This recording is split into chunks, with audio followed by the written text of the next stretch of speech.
श्री जी की कृपा से 1 साल हो गया जब से हम दोनों पति पत्नी आपको पूरा दिन जब भी थोड़ा भी समय मिलता है रोज सुनते हैं। तब से हमारी जिंदगी ही बदल गई। हमने मांस मदिरा सब कुछ छोड़ दिया। गुरुदेव, मेरा मन मुझे बहुत आनंद देता है जब श्री जी की कृपा से हम गरीबों और जरूरतमंद लोगों की सहायता करते हैं। तो क्या गुरु जी सिर्फ दिल से लोगों की मदद करने से भगवत प्राप्ति हो जाएगी? हो जाएगी, लेकिन उनमें भगवत भावना, अपने में कर्ता भाव नहीं कि मैं बहुत धनवान हूं, मैं सुखी हूं, तो मैं इन गरीबों बेचारों को देता हूं। इससे पुण्य कर्म बनेगा, भगवत प्राप्ति नहीं होगी। इसी में वो मेरे भगवान कितने कृपालु हैं, इन रूपों में आकर मुझे सेवा दे रहे हैं। पक्का भगवत प्राप्ति हो जाएगी, पक्का भगवत प्राप्ति हो जाएगी। देखो, हम बंधे किसमें हैं, समझना है, स्वसुख वांछा में। प्राणों का पोषण, देह का पोषण, इंद्रियों का पोषण और मन के अनुसार विचरण संसार के भोगों में, यही बंधन है, यही बंधन है। जब हम प्राप्त सुख सुविधा का भगवत भाव से दूसरों को समर्पित करते, तो दीयम वस्तु गोविंदम तुभ्यमेव समर्पय, आपकी दी हुई वस्तु आपको समर्पित है, इससे भगवत प्राप्ति होती है।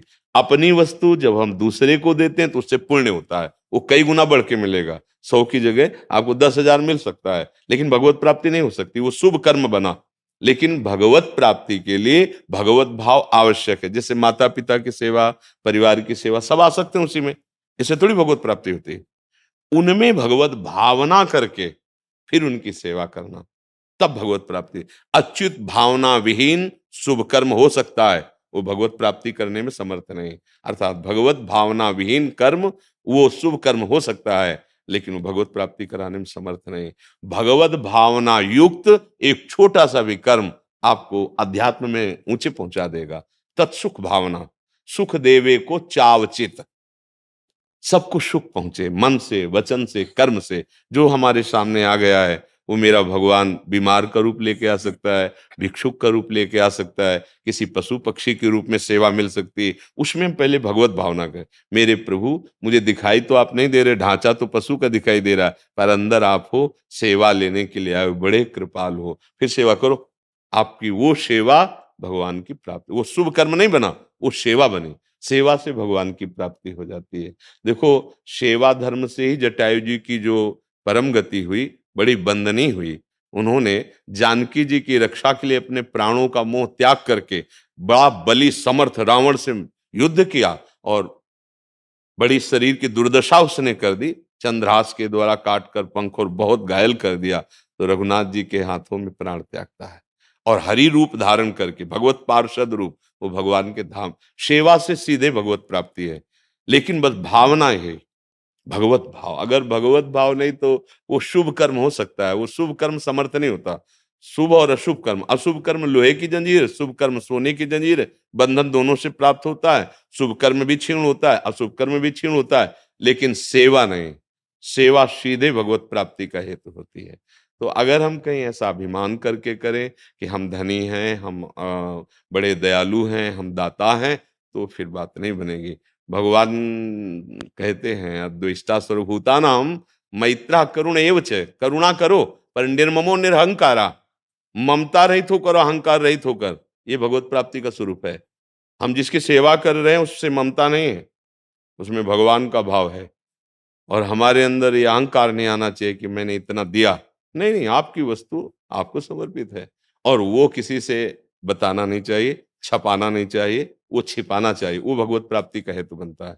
आजकल हम अगर थोड़ी सी भी सेवा करते हैं तो टीवी में अगर एडवर्टाइज बन जाए तो बहुत ही खुशी हो जाएंगे। किसको दिखा रहे हो भाई?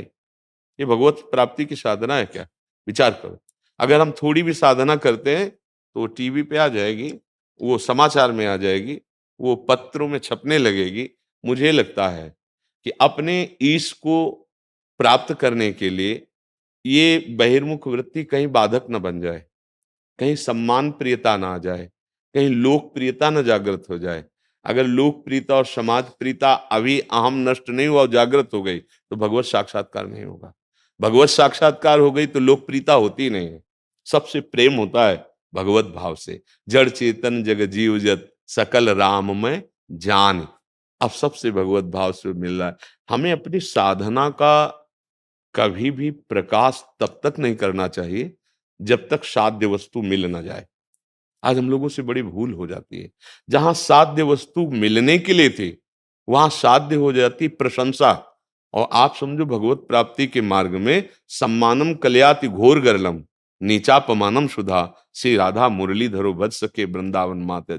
ऐसे ऐसे महापुरुष ऐसे ऐसे कष्ट सहे। कोई उनके शिष्यों ने जीवनी लिखी, तब किसी किसी को पता चला, नहीं जीवन भर कोई जान पाया क्या? तब वो सिद्ध हो गए, प्रभु उनकी गोद में खेलने लगे, या आत्म तत्व को जान गए, अपने स्वरूप में स्थित हो गए। आज हम लोग बड़ी गलती कर बैठते हैं। थोड़ी सी साधना बनती है जो भगवान की प्रसन्नता के लिए या स्वरूप बोध के लिए, हम उसे देहाभिमान पुष्ट करने के प्रयोग में रख देते हैं। मतलब अंतर की बात है। यहाँ केवल अध्यात्म चर्चा भगवत प्राप्ति के लिए होती है। आपने जो व्रत लिया, जो अनुष्ठान लिया, किसको दिखाना चाहते हो? क्या भगवान सर्वज्ञ नहीं है? क्या आप भगवान के लिए नहीं कर रहे हो? तो ये छिपाने की वस्तु होती है। ऐसे ऐसे महात्मा जन हुए हैं, इतना कठोर भजन तप करते हुए, और जो हड्डी हड्डी, हम यही वृंदावन की बात करें, श्रीधर महाराज, और रात्रि में जब जाते थे ना, तो पहले वो ये दैन्य होकर ये कहते थे, हम लोग नई अवस्था के थे, महात्मा आप कृपा करो, भजन नहीं बनता, हम तो राधा रानी के सहारे पड़े, रात दिन भजन में डूबे हुए, कभी कोई जान नहीं पाया।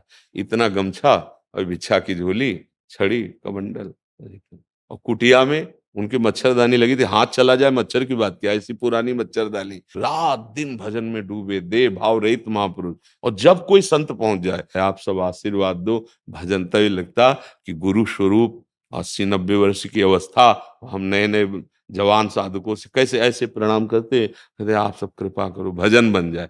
क्या दैन्यता, क्या स्थिति। आज हम लोग क्या करते हैं? थोड़ी साधना हुई, थोड़ा अनुभव हुआ, हम प्रकाशित करने लगते हैं, हम पूजने लगते हैं, हम अपना सम्मान प्रिय बन जाते हैं। नहीं नहीं, वस्तु तत्व के बोध के लिए ये बहुत बड़ा जाल हम अपना खुद रच रहे हैं, फंसने का, मुक्त होने का नहीं। ये वेश, ये उद्देश्य, चाहे वो गृहस्थी में हो, चाहे वो विरक्ति में हो, भगवत प्राप्ति के लिए मानव देह है। हमें निरंतर भजन परायण रहना है, दिखावा छू नहीं जाना चाहिए। अच्छा, 4 लोग प्रशंसा कर देंगे, क्या होगा? होगा क्या इससे?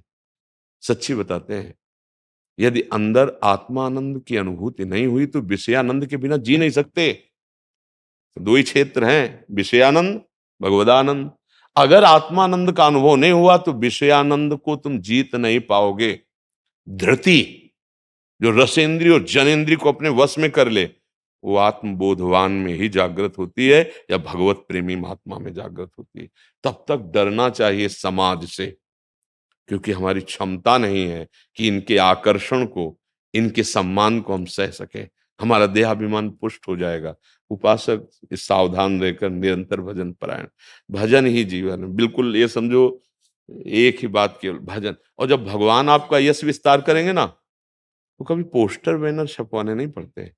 जब पुष्प में सुगंध आ जाती है तो भौरे अपने आप आने लगते हैं। ऐसे महात्मा में जब आत्मबोध या भगवत प्रीति आ जाती है, विश्व में बिस्तरे सब जग बिमल कीरति, साधु संगति ना टरे, बास वृंदा विपिन पावे, श्री राधिका जो कृपा करें। इसलिए बहुत सावधान होते हुए अपनी साधना को छुपाते हुए और आगे बढ़ता चला जाए। जब तक आंख से आंख ना मिले तब तक धोखा हो सकता है। जब गुरु तत्व में स्थित हो जाए, या अपने लाड़िले से, देखो काकभूषुंड जी को उपदेश करते हैं निर्गुण ब्रह्म का लोमस जी, वो क्या कहते, बार बार काट के यही कह देते, नहीं नहीं, एक बार मैं प्रभु के चरणों का साक्षात्कार करूं, फिर आपसे ये ब्रह्म की वार्ता सुनूं। गुस्सा आ गई और साफ दे दिया, काक की तरह बीच में ऐसे काट देता है बात, चाह काक, कोई फर्क नहीं, कोई फर्क नहीं। सर झुकाया, प्रणाम किया, और सियाराम चल दिए। बुलाया, इतनी ऊंची स्थिति, और वरदानों की झड़ी लगा दी। तो वही बात, सेवा दान पुण्य की भावना मत करो, सेवा की भावना करो।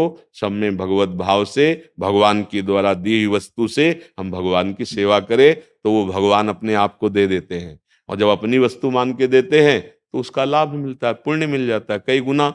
जब इतने में बुद्धि शुद्ध नहीं तो कई गुना और बढ़ के मिल जाएगा, तब तो और बुद्धि अशुद्ध हो जाएगी। तो इसलिए भगवान की वस्तु भगवान को समर्पित, ये बहुत सिद्ध है, भगवत प्राप्ति के लिए सिद्ध कार्य है।